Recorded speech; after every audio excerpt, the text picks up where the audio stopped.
हमारे बीच में मौजूद राष्ट्रीय सरपरस्त बम्बई से तशरीफ लाए हाजी शकील साहब,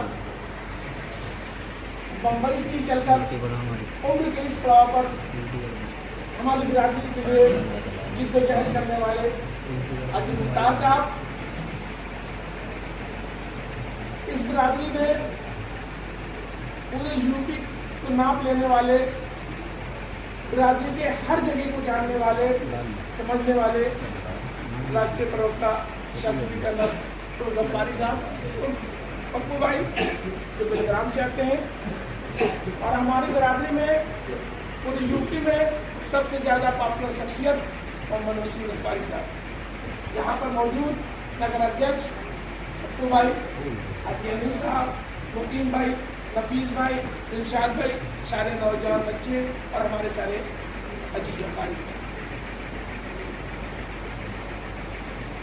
दुनिया में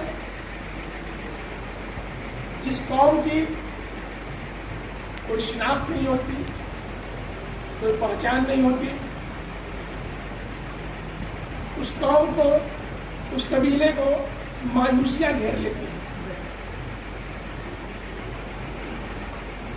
जिस कबीले के कोई पहचान नहीं होती है, जिस कबीले की कोई शिनाख्त नहीं होती है, उसका कोई अपना लीडर नहीं होता है।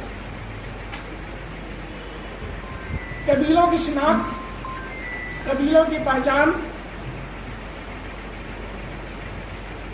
उसके लीडर से और उसके सरनेम से होती है।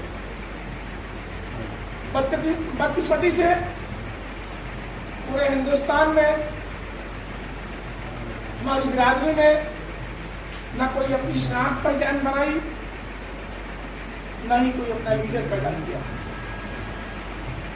पूरे हिंदुस्तान में यदा कदा कहीं कोई तहरीकें चली,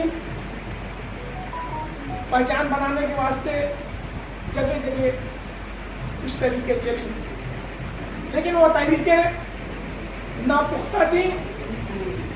उन तहरीकों को चलाने वाले लोगों ने उस पर कोई होमवर्क नहीं किया, इसलिए वो तहरीकें फेल हो गई। उन तहरीकों को चलाने वाले लोगों ने कोई होमवर्क नहीं किया।